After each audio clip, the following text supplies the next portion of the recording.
Jane Eyre, Chapter 4. From my discourse with Mr. Lloyd, and from the above reported conference between Bessie and Abbot, I gathered enough of hope to suffice as a motive for wishing to get well. A change seemed near. I desired and waited it in silence. It tarried, however. Days and weeks passed. I had regained my normal state of health, but no new allusion was made to the subject over which I brooded. Mrs. Reed surveyed me at times with a severe eye, but seldom addressed me. Since my illness, she had drawn a more marked line of separation than ever between me and her own children, appointing me a small closet to sleep in by myself, condemning me to take my meals alone, and pass all my time in the nursery, while my cousins were constantly in the drawing-room. Not a hint, however, did she drop about sending me to school. Still, I felt an instinctive certainty that she would not long endure me under the same roof with her, for her glance, now more than ever when turned on me, expressed an insuperable and rooted aversion. Eliza and Georgiana, evidently acting according to other orders, spoke to me as little as possible.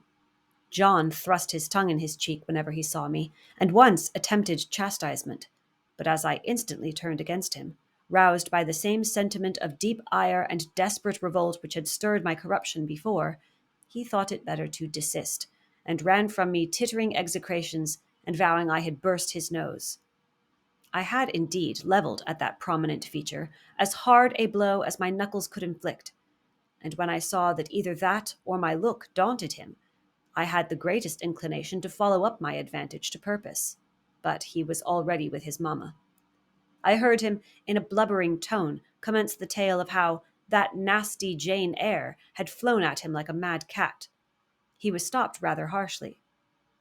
"Don't talk to me about her, John. I told you not to go near her. She is not worthy of notice. I do not choose that either you or your sisters should associate with her." Here, leaning over the banister, I cried out suddenly, and without at all deliberating on my words, "They are not fit to associate with me."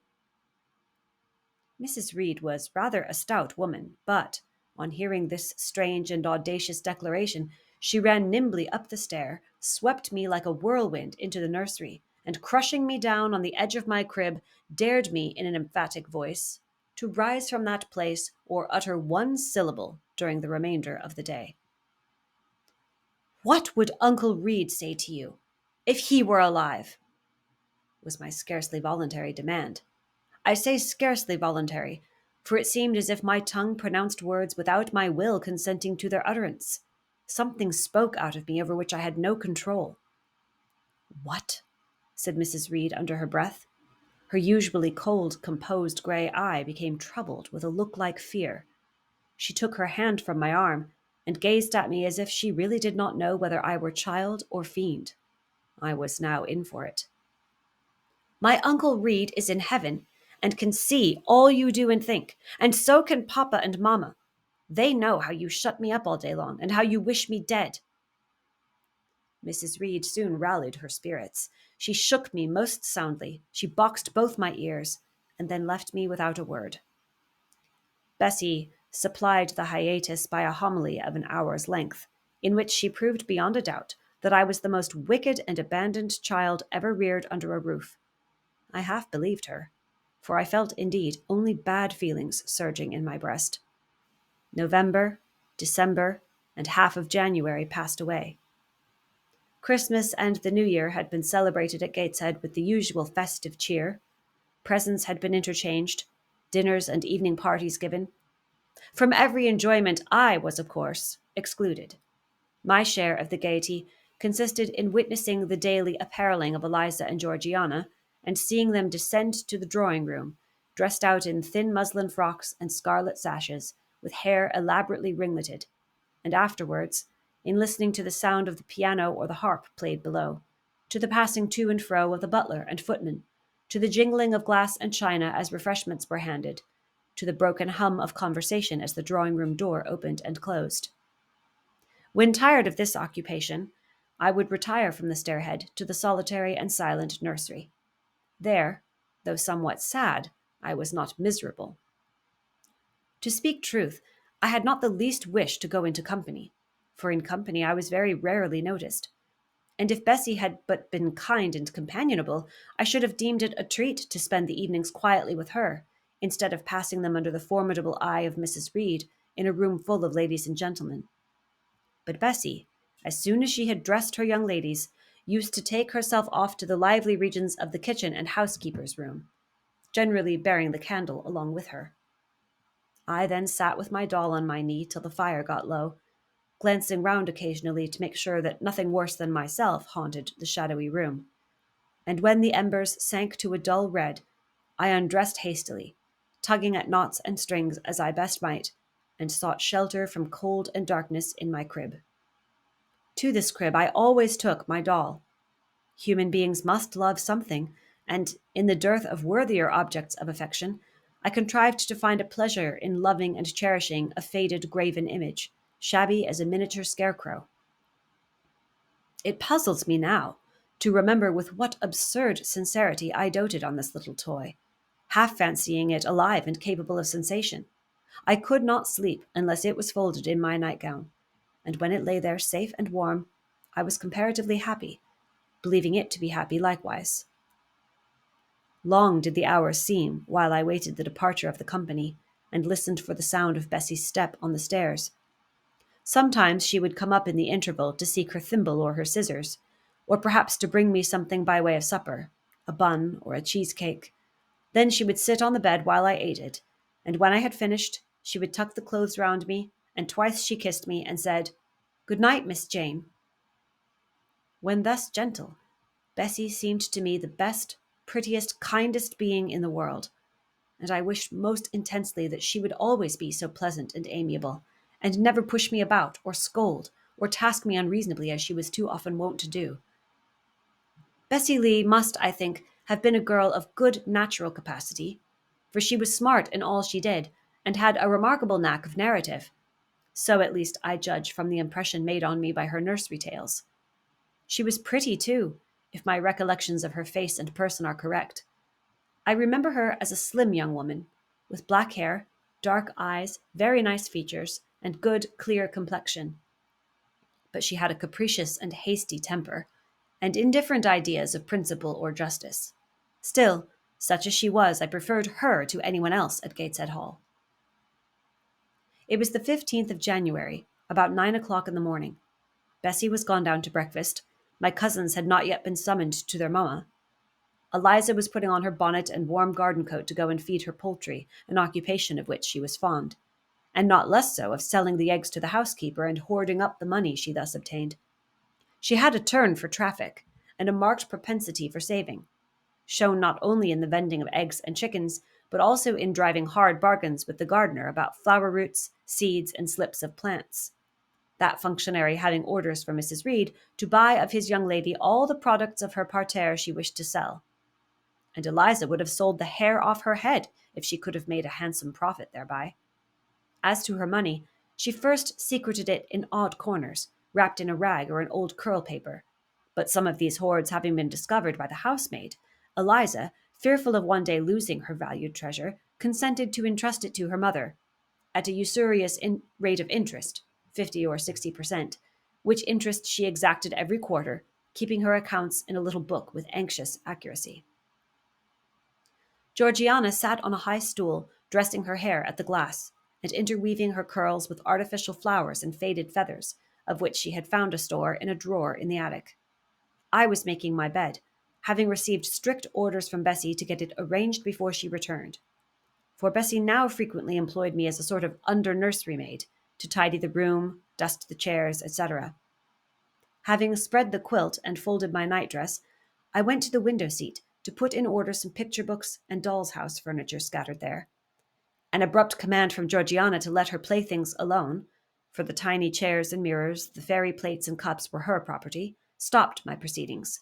And then, for lack of other occupation, I fell to breathing on the frost flowers with which the window was fretted, and thus clearing a space in the glass through which I might look out on the grounds, where all was still and petrified under the influence of a hard frost. From this window were visible the porter's lodge and the carriage road, and just as I had dissolved so much of the silver-white foliage veiling the panes as left room to look out, I saw the gates thrown open and a carriage roll through.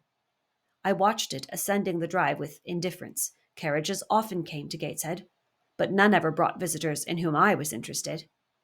It stopped in front of the house. The doorbell rang loudly. The newcomer was admitted. All this being nothing to me, my vacant attention soon found livelier attraction in the spectacle of a little hungry robin, which came and chirruped on the twigs of the leafless cherry tree nailed against the wall near the casement.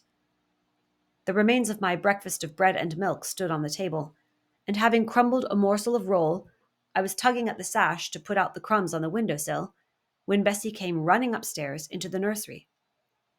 "Miss Jane, take off your pinafore. What are you doing there? Have you washed your hands and face this morning?" I gave another tug before I answered, for I wanted the bird to be secure of its bread. The sash yielded. I scattered the crumbs, some on the stone sill, some on the cherry tree bough. Then, closing the window, I replied, "No, Bessie, I have only just finished dusting." "Troublesome, careless child, and what are you doing now? You look quite red, as if you had been about some mischief. What were you opening the window for?" I was spared the trouble of answering, for Bessie seemed in too great a hurry to listen to explanations.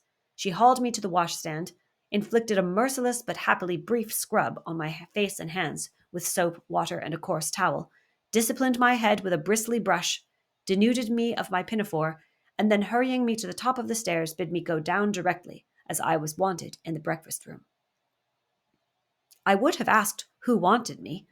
I would have demanded if Mrs. Reed was there, but Bessie was already gone and had closed the nursery door upon me. I slowly descended. For nearly 3 months I had never been called to Mrs. Reed's presence. Restricted so long to the nursery, the breakfast, dining, and drawing rooms were become for me awful regions on which it dismayed me to intrude. I now stood in the empty hall. Before me was the breakfast room door, and I stopped, intimidated and trembling. What a miserable little poltroon had fear, engendered of unjust punishment, made of me in those days. I feared to return to the nursery, and feared to go forward to the parlour. 10 minutes I stood in agitated hesitation. The vehement ringing of the breakfast-room bell decided me. I must enter. Who could want me? I asked inwardly, as with both hands I turned the stiff door-handle, which, for a second or two, resisted my efforts. What should I see besides Aunt Reed in the apartment? A man or a woman? The handle turned, the door unclosed, and passing through and curtsying low, I looked up at a black pillar. Such, at least, appeared to me at first sight, the straight, narrow, sable-clad shape standing erect on the rug. The grim face at the top was like a carved mask, placed above the shaft by way of capital. Mrs. Reed occupied her usual seat by the fireside. She made a signal to me to approach. I did so, and she introduced me to the stony stranger with the words, "This is the little girl respecting whom I applied to you." He, for it was a man, turned his head slowly towards where I stood, and having examined me with the 2 inquisitive-looking grey eyes which twinkled under a pair of bushy brows, said solemnly and in a bass voice, "Her size is small. What is her age?"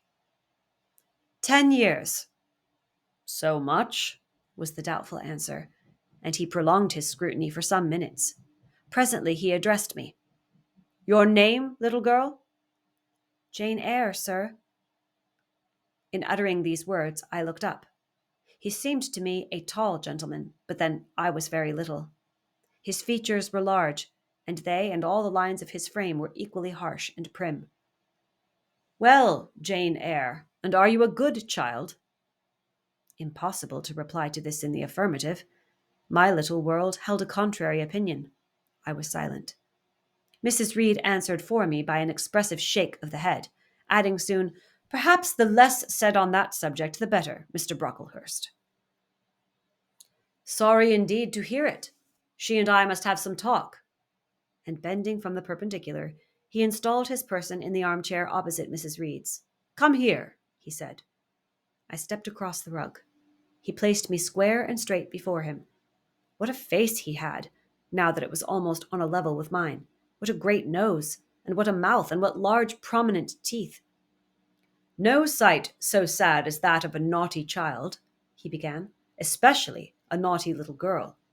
Do you know where the wicked go after death? They go to hell, was my ready and orthodox answer.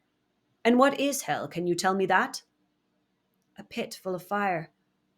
And should you like to fall into that pit and to be burning there forever? No, sir. What must you do to avoid it? I deliberated a moment. My answer, when it did come, was objectionable. I must keep in good health and not die. How can you keep in good health?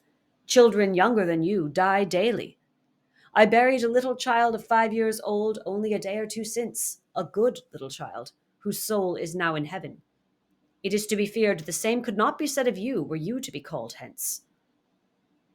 Not being in a condition to remove his doubt, I only cast my eyes down on the 2 large feet planted on the rug and sighed, wishing myself far enough away. I hope that sigh is from the heart, and that you repent of ever having been the occasion of discomfort to your excellent benefactress. Benefactress, benefactress, said I inwardly. They all call Mrs. Reed my benefactress. If so, a benefactress is a disagreeable thing. Do you say your prayers night and morning? Continued my interrogator. Yes, sir. Do you read your Bible? Sometimes. With pleasure? Are you fond of it? I like Revelations, and the book of Daniel, and Genesis and Samuel, and a little bit of Exodus, and some parts of Kings and Chronicles, and Job and Jonah. And the Psalms, I hope you like them? No, sir. No? Oh, shocking. I have a little boy, younger than you, who knows 6 Psalms by heart, and when you ask him which he would rather have, a gingerbread nut to eat or a verse of a psalm to learn, he says, "Oh, the verse of a psalm. Angels sing psalms," says he. "I wish to be a little angel here below." He then gets 2 nuts in recompense for his infant piety. Psalms are not interesting, I remarked. That proves you have a wicked heart, and you must pray to God to change it, to give you a new and clean one, to take away your heart of stone and give you a heart of flesh. I was about to propound a question touching the manner in which that operation of changing my heart was to be performed, when Mrs. Reed interposed, telling me to sit down. She then proceeded to carry on the conversation herself.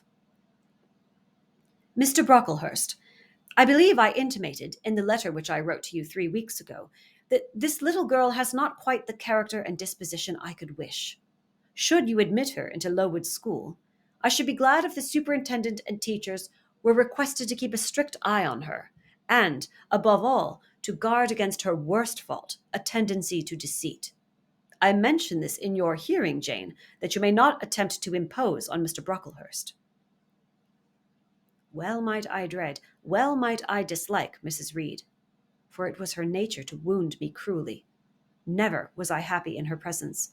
However carefully I obeyed, however strenuously I strove to please her, my efforts were still repulsed and repaid by such sentences as the above. Now, uttered before a stranger, the accusation cut me to the heart. I dimly perceived that she was already obliterating hope from the new phase of existence which she destined me to enter. I felt, though I could not have expressed the feeling, that she was sowing aversion and unkindness along my future path. I saw myself transformed under Mr. Brocklehurst's eye into an artful, noxious child, and what could I do to remedy the injury? Nothing indeed, thought I, as I struggled to repress a sob and hastily wiped away some tears, the impotent evidences of my anguish. Deceit is, indeed, a sad fault in a child, said Mr. Brocklehurst. It is akin to falsehood, and all liars will have their portion in the lake burning with fire and brimstone. She shall, however, be watched, Mrs. Reed. I will speak to Miss Temple and the teachers. I should wish her to be brought up in a manner suiting her prospects, continued my benefactress, to be made useful, to be kept humble. As for the vacations, she will, with your permission, spend them always at Lowood. Your decisions are perfectly judicious, madam, returned Mr. Brocklehurst. Humility is a Christian grace, and one peculiarly appropriate to the pupils of Lowood. I therefore direct that especial care shall be bestowed on its cultivation amongst them. I have studied how best to mortify in them the worldly sentiment of pride, and only the other day I had a pleasing proof of my success. My second daughter, Augusta, went with her mamma to visit the school, and on her return she exclaimed, "Oh, dear papa, how quiet and plain all the girls at Lowood look, with their hair combed behind their ears, and their long pinafores, and those little holland pockets outside their frocks. They are almost like poor people's children. And," said she, "they looked at my dress and mamma's as if they had never seen a silk gown before." "This is the state of things I quite approve," returned Mrs. Reed. "Had I sought all England over, I could scarcely have found a system more exactly fitting a child like Jane Eyre. Consistency, my dear Mr. Brocklehurst. I advocate consistency in all things." "Consistency, madam, is the first of Christian duties, and it has been observed in every arrangement connected with the establishment of Lowood. Plain fare, simple attire, unsophisticated accommodations, hardy and active habits. Such is the order of the day in the house and its inhabitants." "Quite right, sir. I may then depend upon this child being received as a pupil at Lowood, and there being trained in conformity to her position and prospects?" "Madam, you may. She shall be placed in that nursery of chosen plants, and I trust she will show herself grateful for the inestimable privilege of her election."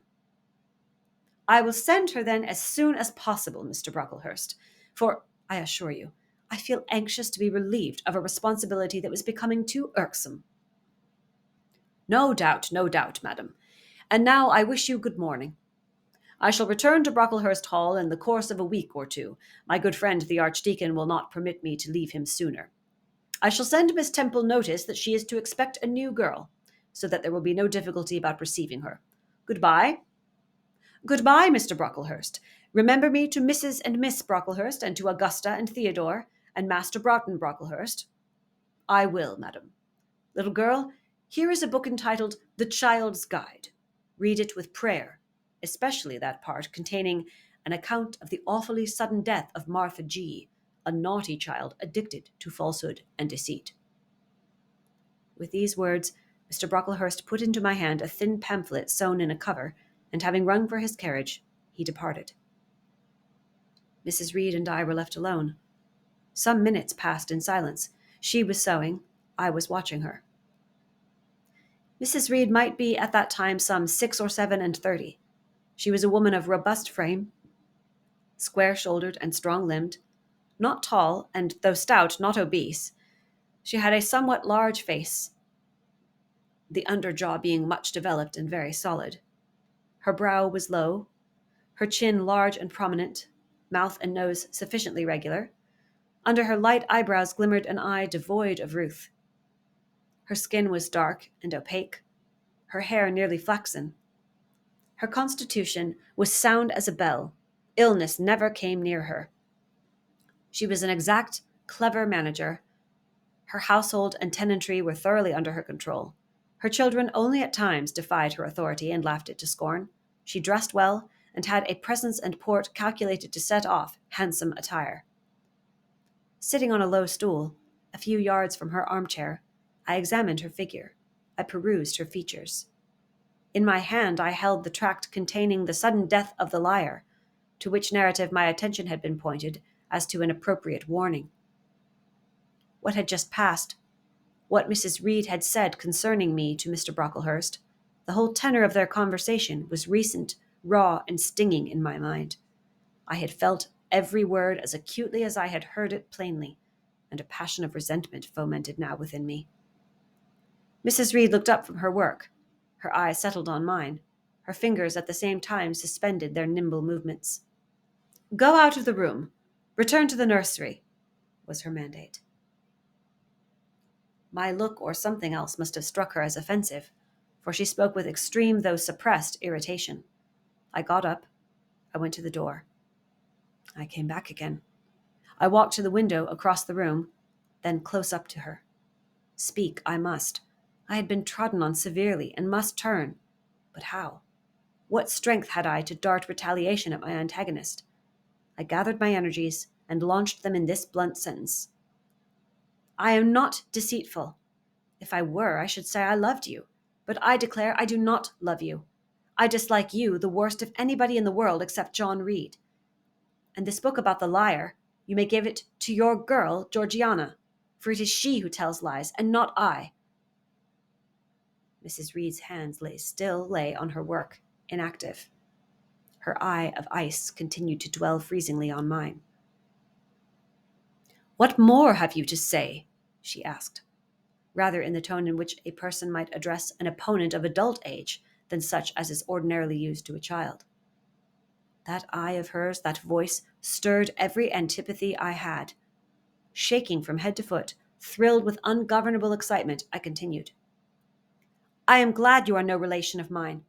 I will never call you aunt again as long as I live. I will never come to see you when I am grown up. And if anyone asks me how I liked you, and how you treated me, I will say the very thought of you makes me sick, and that you treated me with miserable cruelty." "How dare you affirm that, Jane Eyre?" "How dare I, Mrs. Reed? How dare I?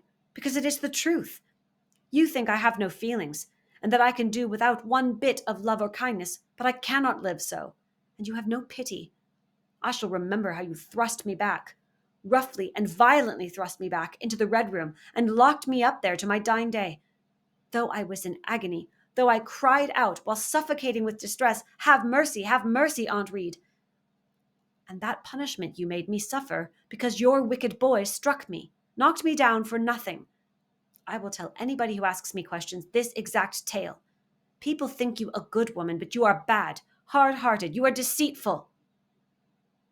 Ere I had finished this reply, my soul began to expand, to exult, with the strangest sense of freedom, of triumph I ever felt. It seemed as if an invisible bond had burst, and that I had struggled out into unhoped-for liberty. Not without cause was this sentiment. Mrs. Reed looked frightened. Her work had slipped from her knee. She was lifting up her hands, rocking herself to and fro, and even twisting her face as if she would cry. "Jane, you are under a mistake. What is the matter with you? Why do you tremble so violently? Would you like to drink some water?" "No, Mrs. Reed." "Is there anything else you wish for, Jane? I assure you I desire to be your friend." "Not you. You told Mr. Brocklehurst I had a bad character, a deceitful disposition, and I'll let everybody at Lowood know what you are and what you have done." "Jane, you don't understand these things. Children must be corrected for their faults." "Deceit is not my fault," I cried out in a savage, high voice. "But you are passionate, Jane, that you must allow. And now return to the nursery, there's a dear, and lie down a little." "I am not your dear. I cannot lie down. Send me to school soon, Mrs. Reed, for I hate to live here." "I will indeed send her to school soon," murmured Mrs. Reed sotto voce, and gathering up her work, she abruptly quitted the apartment. I was left there alone, winner of the field. It was the hardest battle I had fought, and the first victory I had gained. I stood a while on the rug where Mr. Brocklehurst had stood, and I enjoyed my conqueror's solitude. First, I smiled to myself and felt elate, but this fierce pleasure subsided in me as fast as did the accelerated throb of my pulses. A child cannot quarrel with its elders as I had done, cannot give its furious feelings uncontrolled play as I had given mine, without experiencing afterwards the pang of remorse and the chill of reaction. A ridge of lighted health, alive, glancing, devouring, would have been a meet emblem of my mind when I accused and menaced Mrs. Reed. The same ridge, black and blasted after the flames are dead, would have represented as meetly my subsequent condition, when half an hour's silence and reflection had shown me the madness of my conduct and the dreariness of my hated and hating position. Something of vengeance I had tasted for the first time, and as aromatic wine it seemed, on swallowing, warm and racy.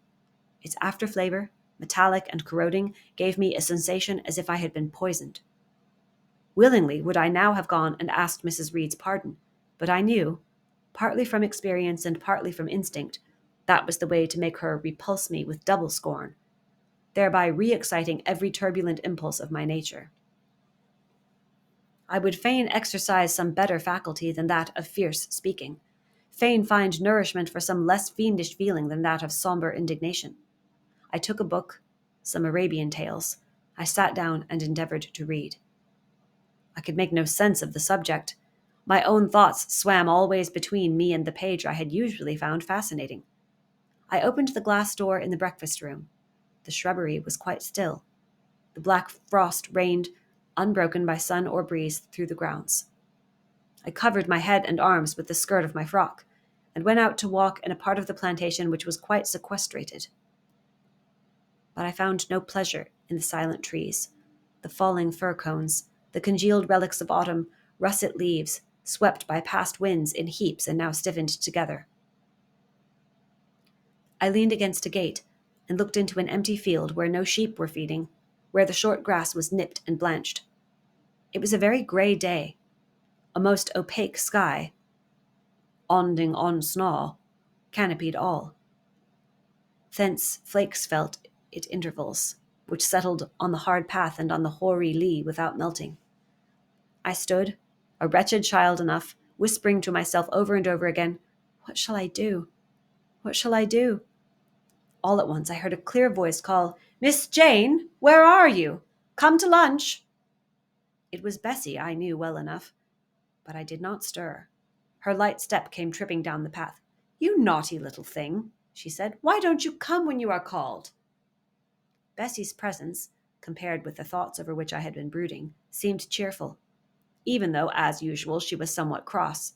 The fact is, after my conflict with and victory over Mrs. Reed, I was not disposed to care much for the nursemaid's transitory anger, and I was disposed to bask in her youthful lightness of heart. I just put my 2 arms round her and said, "Come, Bessie, don't scold." The action was more frank and fearless than any I was habituated to indulge in. Somehow it pleased her. "You are a strange child, Miss Jane," she said, as she looked down at me. "A little roving, solitary thing. And you are going to school, I suppose?" I nodded. "And won't you be sorry to leave poor Bessie?" "What does Bessie care for me? She is always scolding me." "Because you're such a queer, frightened, shy little thing. You should be bolder." "What? To get more knocks?" "Nonsense. But you are rather put upon, that's certain. My mother said when she came to see me last week that she would not like a little one of her own to be in your place. Now come in, and I've some good news for you." "I don't think you have, Bessie." "Child, what do you mean? What sorrowful eyes you fix on me. Well, but Mrs. and the young ladies and Master John are going out to tea this afternoon, and you shall have tea with me. I'll ask cook to bake you a little cake, and then you shall help me to look over your drawers, for I am soon to pack your trunk. Mrs. intends you to leave Gateshead in a day or two, and you shall choose what toys you like to take with you." "Bessie, you must promise not to scold me any more till I go." "Well, I will. But mind you are a very good girl, and don't be afraid of me. Don't start when I chance to speak rather sharply. It's so provoking." "I don't think I shall ever be afraid of you again, Bessie, because I have got used to you, and I shall soon have another set of people to dread." "If you dread them, they'll dislike you." "As you do, Bessie?" "I don't dislike you, miss. I believe I am fonder of you than of all the others." "You don't show it." "You little sharp thing, you've got quite a new way of talking. What makes you so venturesome and hardy?" "Why, I shall soon be away from you, and besides—" I was going to say something about what had passed between me and Mrs. Reed, but on second thought I considered it better to remain silent on that head. "And so you're glad to leave me?" "Not at all, Bessie. Indeed, just now I'm rather sorry." "Just now, and rather? How coolly my little lady says it. I dare say now if I were to ask you for a kiss, you wouldn't give it me. You'd say you'd rather not." "I'll kiss you and welcome. Bend your head down." Bessie stooped. We mutually embraced, and I followed her into the house quite comforted. That afternoon lapsed in peace and harmony, and in the evening Bessie told me some of her most enchanting stories and sang me some of her sweetest songs. Even for me, life had its gleams of sunshine.